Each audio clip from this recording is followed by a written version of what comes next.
আমাদের সামনে এখন আছেন রাধারানী রায়চৌধুরী, সন্তোষের মহারাজার শ্রদ্ধেয় স্যার মন্মথনাথ রায়চৌধুরীর নাতনি। সন্তোষের মহারাজার তো এত ব্যাপক একটা জীবনী, এই জীবনী নিয়ে কোথাও সেরকম পাওয়া যায় না। ওনার এতগুলো গুণ ছিল, এত কিছু করেছেন সমাজের জন্য। তো ওনার কাছ থেকে আমরা কিছু সন্তোষের মহারাজার সেই দিকগুলো, যতটুকু ওনার স্মৃতিতে রয়েছে সেই দিকগুলো একটু জানতে চাইব। নমস্কার। তো আপনি নমস্কার। আপনার যতটা স্মৃতি রয়েছে মহারাজা সম্বন্ধে, ওই সেই সন্তোষের পাঁচানি না ছয়ানির জমিদার, ওইখান থেকে আপনি আপনার মতো করে যেটুকু স্মৃতি আছে একটু বলুন না সবার জন্য। প্রথমত বলি, মহারাজা সন্তোষ এর আমি বড় ছেলের মেয়ে, মেজ মেয়ে।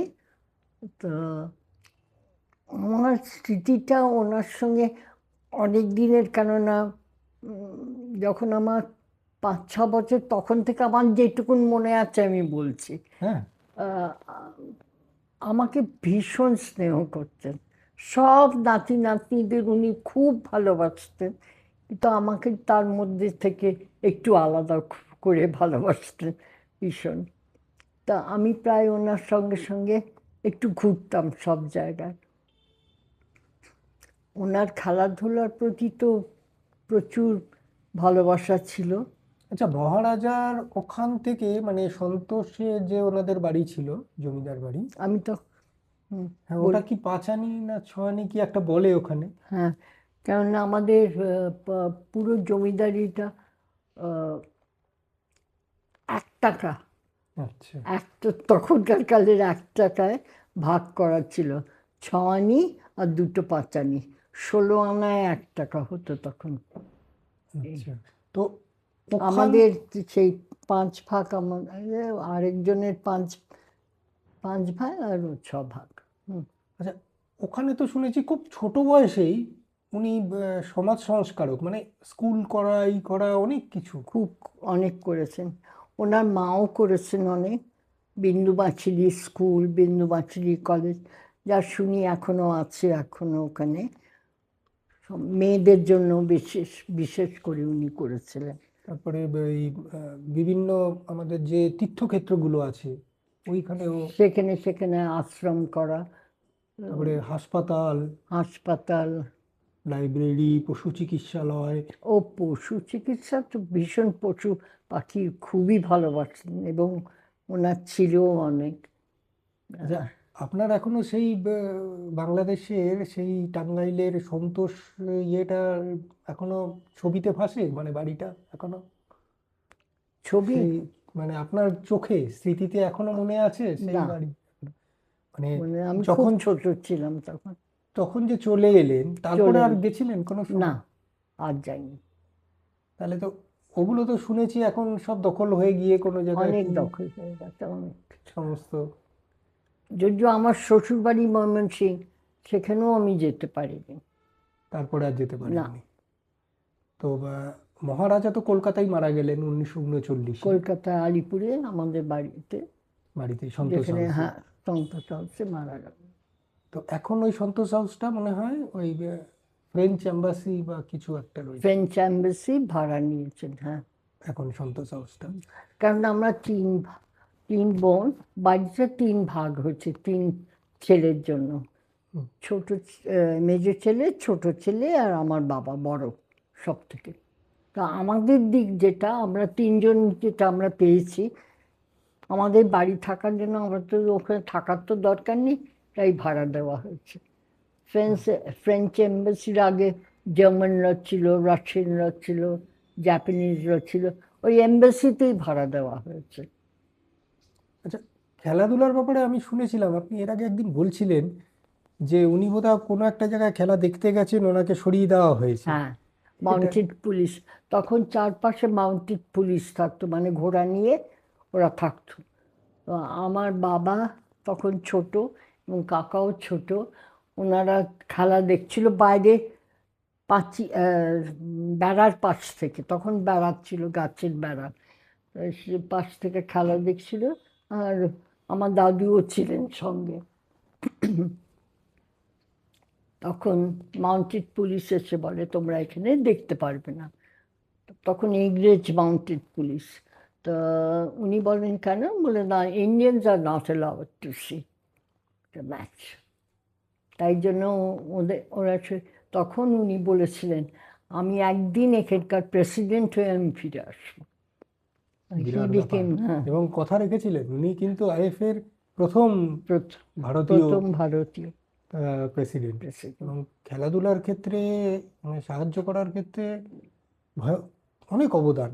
11 বছর ইস্টবেঙ্গল ক্লাবের প্রেসিডেন্ট ছিলেন। এবং আমরা পুরনো পেপার যখন ঘাটাঘাটি করি দেখেছি ইস্টবেঙ্গল ক্লাবের সেই সময় অনেক মিটিং সন্তোষ হাউসে হতো। হ্যাঁ, তো এটা আপনার কিছুটা মনে আছে? অল্প মনে আছে, লোকজন আসছে, ওই তখন আমি বসে থাকতাম ওনার কাছে, দেখতাম অনেক খেলার মেম্বাররাই আসতো বেশি, খেলোয়াড়রা খুব আসতো না, কিন্তু খেলোয়াড়রাও এসেছে পরে দেখা করতে। কিন্তু তখন তো আমি চিনতে পারতাম না কাউকে, তখন আমার 7 বছর বয়স, হয়তো 8 বছর এরকম হবে। তো এতগুলো দিকের ওনার ভিক্টোরিয়া মেমোরিয়ালকে সাহায্য করেছেন, ফান্ড দিয়েছেন, আলিপুর চিড়িয়াখানাকে ফান্ড দিয়েছেন। হ্যাঁ, আচ্ছা, ভিক্টোরিয়া মেমোরিয়ালে আমি শুনেছিলাম যে আপনাদের এখান হ্যাঁ, থেকে অনেক দুষ্প্রাপ্য জিনিস আমার দেওয়া ছিল, কিন্তু একটাও আমরা দেখতে পাইনি। সেটা কি দুঃখের অনেক বিষয়। অনেক অনেক প্রাচীন জিনিস, অনেক অনেক, হ্যাঁ, একটা ভুটানিজ খুব খুব সুন্দর সেট ছিল। আচ্ছা।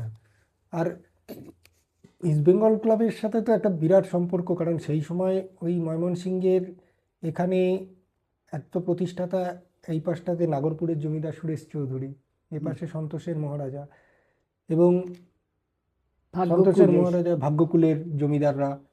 তারপরে আবার পরবর্তীতে সন্তোষের মহারাজার সময় সময়ই চলে এলেন নলিনীরঞ্জন সরকার। আপনাদের মনে হয় হ্যাঁ, উনি খুব হ্যাঁ, পরিচিত ছিলেন। হ্যাঁ, আমাদের ফ্যামিলি পরিচিত, আচ্ছা। পরিচিত নিশ্চয়ই।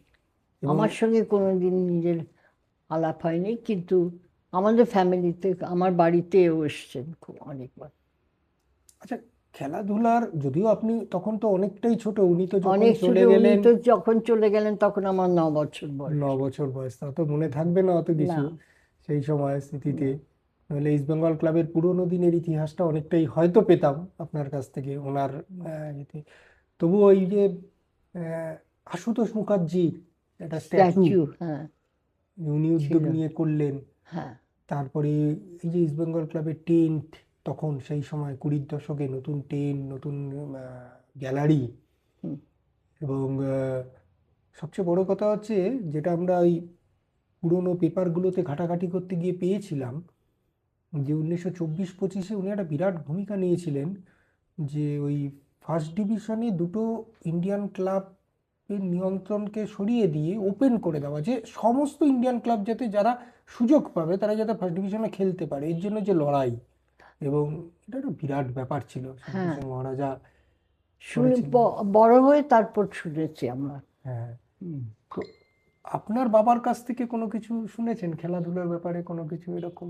হ্যাঁ, শুনেছি, এই এই সব ঘটনাগুলোই শুনেছি, এর বেশি কিছু না। হ্যাঁ, আমার মহারাজা তো, বাবাও খেলাধুলায় খুব ইন্টারেস্টেড ছিলেন, এটা জানতাম। সন্তোষের খুবই মহারাজা মনে ভাবতেন, হয় খুব কম বয়সে চলে গেলেন না? খুব খুব কম বয়সে, হুম। কম বয়সে মারা গেছেন। আচ্ছা, এই যে সন্তোষ ট্রফি ওনার অনারে, এবং ওনার একটা ফান্ড উনি দেওয়া মারা ছিল যাবার পর 42 সালে, 1942 সালে সন্তোষ ট্রফি চালু করলো আইএফএ, এবং ওনার অনারে। তো কোনোদিন ইচ্ছা হয় না সন্তোষ ট্রফি একদিন দেখতে যাবেন? ডাকে আপনাদের? না, কোনোদিন ডাকিনি। মানে যার অনারে হচ্ছে না, তারাই ব্রাত্য হয়ে গেল সন্তোষ ট্রফি। তো কোনোদিন ডাকিনি, কিন্তু আমরা, না, দেখাও হয়নি আমার অন্তত। আমার দিদি বা আমার বোনের হচ্ছে কিনা আমি সেটা বলতে পারবো না, হয়তো হচ্ছে। এই তো আমার দিদি খুব ইন্টারেস্টেড ছিলেন খেলাধুলায়, এটা আমার থেকে অনেক বেশি। হ্যাঁ, গতবারে বাংলা চ্যাম্পিয়ন হলো বেশ কয়েক বছর পরে হ্যাঁ, সন্তোষ ট্রফিতে।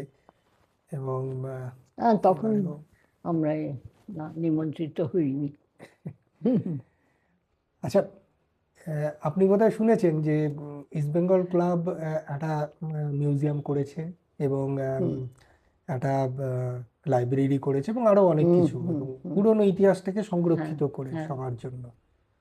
তো আপনাকে খুব আশা করে ইস্ট বেঙ্গল ক্লাব একবার যাওয়ার জন্য, দেখবার জন্য, কারণ আপনার দাদুর সৃষ্টি আমারও খুব যেতে ইচ্ছে করে, কিন্তু এত বয়স হয়ে গেছে আমার। বয়স বয়স কিন্তু মাত্র 95। সুতরাং ঠিক আছে, দেখি এবার, আপনি তো আমাদের নিয়ে যাচ্ছেন, নিশ্চয়ই যদি আসুন, যেতে আসুন, পারি নিশ্চয়ই যাব। আসুন, খুব ভালো লাগবে। আর আপনার যে পরবর্তী প্রজন্ম, মানে আপনার মেয়ে, তার মেয়ে এবং তার মেয়ে, তো এদেরও কারোর কি, মানে আপনি কোনো সময় শুনেছেন একবার কি ইচ্ছা করে না সেই আমার নাতনির বাড়ি? খুব ইচ্ছে। না, ইস্ট বেঙ্গল ক্লাব তো ঠিক আছে, কিন্তু ওই যে আপনাদের 14 পুরুষের ভিটে যেটা বলে, হ্যাঁ, মানে সন্তোষের গ্রামে। গ্রামে। হ্যাঁ, ও আমার নাতনির খুব যাওয়ার ইচ্ছে, জানি না ও পারবে কি না। দেখুন, অনেক রকম এখন তো এখন তো পরিস্থিতিও পরিবর্তন হয়েছে, একেবারে অন্যরকম হয়ে গেছে। তবুও আপনার এই যাওয়ার যে ইচ্ছেটা, এটাও অন্তত এই ভিডিওটা যখন প্রচারিত হবে, তখন যদি ওপার বাংলার এখন যারা রয়েছেন তারা তারা যদি এটা শোনেন, তারা যদি আগ্রহী হন, সেটা খুব ভালো। যে তাহলে খুব ভালো লাগবে, খুব ভালো। ও যদি যেতে পারে আমার খুব ভালো লাগবে। অনেক ধন্যবাদ আপনাকে, অনেক ভালো অনেক থাকবেন, ধন্যবাদ অনেক ভালো আপনাদের। থাকবেন।